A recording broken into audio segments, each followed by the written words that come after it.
Hello and welcome back to the 6th episode of How to Play Paragon. Today we're going to be looking at jungling, so if you've never jungled before, I'm going to be explaining what you need to look out for and how to be a good jungler. The first thing that you need to think about before you pick any role is what hero do you want to be using, or what heroes do you want to be using, and what kind of deck are you going to be going for with those heroes. The deck part I'm going to leave up to you because it's up to you to know how you want to play it and what kind of way you enjoy playing the game. However, heroes when jungling kind of get put on a spectrum. There are fast clear junglers and there are slow clear junglers. And what that really means is how fast can these heroes get through the jungle and then start helping the team or doing something that affects the team in a positive way. An example of this would be that Kwang's clear speed isn't very good. It's fairly slow, but he's fairly useful because of his Q tether. Rampage is also a slow clear jungle, but again he has some form of CC. Feng Mao is somewhere in the middle because he's not too slow, but he's also not the quickest, and Chimera is probably one of the quickest due to his E passive, which keeps him alive through the jungle, making it very easy for Chimera to clear the jungle.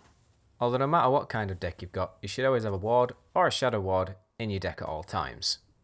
Getting and keeping vision is an integral part of the game, and it'll save someone getting caught out and then essentially you losing the game just because you couldn't see where the enemies were. Now we're going to be doing a brief overview of the camp spawn timers so you get a general feel of what time you need to be moving where in the jungle and what to look out for.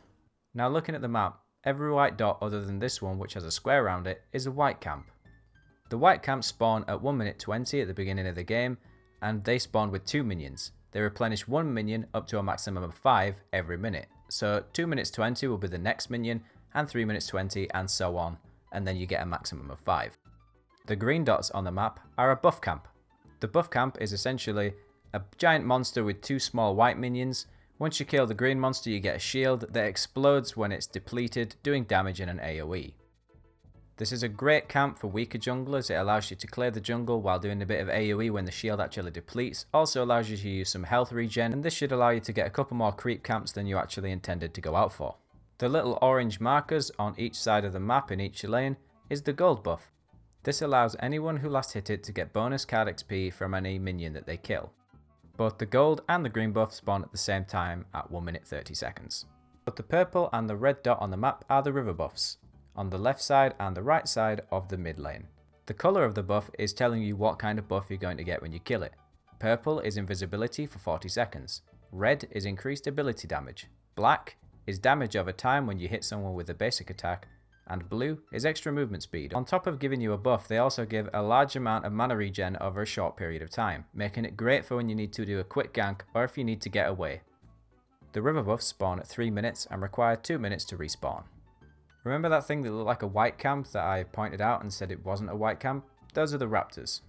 I've marked those again here so you can see where they are.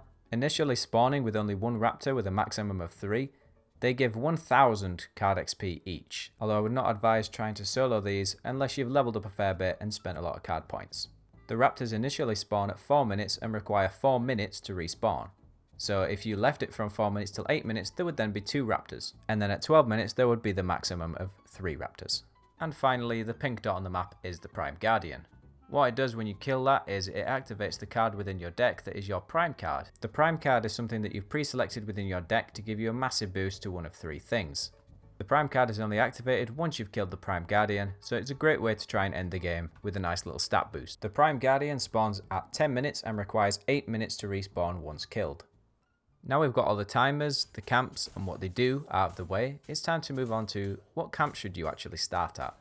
And the answer once again relies on what hero you're playing and what deck you've got. And the reason for me saying that is because of the fact that depending on whether you're a new player or not, your deck might not be that great in terms of your array of cards. You may not have that many jungle cards available, you may be waiting to get some through packs or maybe through the card crafter. So what I'm going to say is if you're a new player or you've just not got that many cards, go around doing all the white camps as much as you can, then when you get a bit stronger do the green. However, if you're a more experienced player and you've got a fair amount of cards that are able to sustain yourself throughout the jungle, you can do a white camp, then green, then go around and mop up the rest of the white camps. Although some of you might be wondering why I'm just stood here taking all the minion aggro. And the real answer is, it's just because sometimes I'm a bit lazy when I'm jungling. You should, when the minions spawn, be kiting the camps around to take a lot less damage. And this is footage of me doing it. The easiest way to explain how to do this is to dance around the edge of the circle just after you've attacked the minions, so that just as they try and attack you back, you're pulling away from their attack animation, meaning it doesn't hit. You dodge a lot of the damage, which makes it easier to get some more camps and be able to gank at the end of it. It's a good habit to get into if you plan on jungling a lot. Now we're going to be moving on to the fun bit of the video. When should you gank and who? Jungling isn't just about the jungle, it's about helping your team to advance through the game and winning it for them.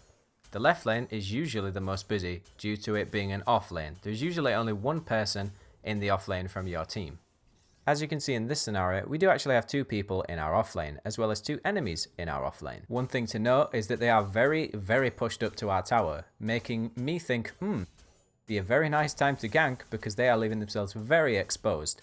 Another thing you should also check is if they actually have any wards that are invisible. If they have invisible wards, it may not be worth your time going over there. You can check this by pressing tab and seeing which items they have. I decided it would be worth going over, decided I might as well get this river buff while I'm here, grab that, head up, and we'll see what I can do. They clearly have no wards, they're still pushing up nicely. I pin Sparrow down with my Q. Get a couple of hits in, almost get minion blocked there. And then decide to get out before Richter grabs me. So as you can see, I managed to get in, take out the main target. The support sat there really soaking up XP and all the rest of it, but that's fine. The carry's not going to get any of that. And really, denying the enemy resources is the primary role of a jungler. If you can't secure a kill, just make sure they can't get any XP or card XP, and you've basically done the job anyway. The one thing you want to be aware of though, when you're trying to determine what's worth ganking and what's not, is which lane needs help, which lane's doing alright by itself, and if you did gank that lane, what implication would that have? For example, if you killed mid lane, would you be able to push it and kill the tower? Getting a kill is always nice, however if you kill that tower in mid lane, you will be giving 300 card XP to your entire team. Not only are you helping your entire team, it allows your mid laner to be freed up to go around and gank other lanes, meaning you have 2 times the amount of lane pressure that you did before, because it's like having 2 junglers instead of just 1. Although regardless of lane, really you want to be helping them to take their tower so they can run with you as early as possible. Now what if the enemy jungler is ganking one of your lanes, you might ask? Well, you have one of 2 options. Respond to his gank with your gank, which is what people call a counter gank, or you can gank another lane and try and force some pressure on the map of your own. Due to being quite close to the gank, I decided to go for a counter gank, plus they were quite low anyway. I decided to get the kill on Sparrow, and due to having green buff, I knew I had an AoE burst incoming. When that pops, it did quite a considerable amount of damage to him, allowing me to pick up the kill and run away from tower range. I'm now going to discuss 3 methods of jungling: pressure jungling, counter jungling, and control jungling. Pressure jungling is when you are constantly ganking and constantly trying to force pressure and force fights in a lane. It frustrates your enemies and it frustrates the enemy jungler because they're constantly getting pinged to come and help out. If the enemy team is not a pre-med or they just don't work well together, this will force errors within their team and will force you to gain leads. The second method of jungling is counter jungling. Once you have cleared your camps, or maybe even just you don't want to, go into the enemy jungle, ward it up so you know where they are, and just keep taking their camps and keep counting the spawn timers so they can't get their camps. Also take their buffs, especially the green buff, as it's very useful for clearing camps. This denies the enemy jungler any XP while giving you a bonus amount of XP while your camps respawn. Just make sure that you have your jungle warded up with a friendly ward so that you know if they're trying to do the same to you. The third kind of jungling is control jungling. That means controlling all other kind of buffs and monsters on the map, such as the river buffs, the prime orb, and on top of that, the raptors. You want to make sure that no extra card XP is going to the enemy team. So you want to make sure that you or a friendly is warding that up so you can make sure that at the very least you are balanced on card XP. And on top of that, you can see that they're all evenly spaced out throughout the river, allowing you to get river vision control and seeing when the enemy is walking through it. And the final thing that I want to talk about is the amber links. If you're not sure what an amber link is, it's kind of like what the harvesters used to be, except for when you kill any jungle minions, a small amount of card XP gets stored in them. After a certain amount of time, it is then distributed equally between your team. As you can see here, I'm hitting the enemy one to get rid of all the card XP stored in it. And this shows you how easy it is to do, so it's well worth making sure yours is defended, or at least warded. And my final word on jungling is really that it's finding a balance between keeping your amber links stored up very nicely and keeping lane pressure on your lanes to make sure that the enemy is scared that you are going to come gank their lane and they feel the need to ward up to try and make sure you can't. Hopefully this has covered the basics of how to jungle. If you like this video, give it a like. If you disliked it, give it a dislike. And if you really like me, give me a subscribe.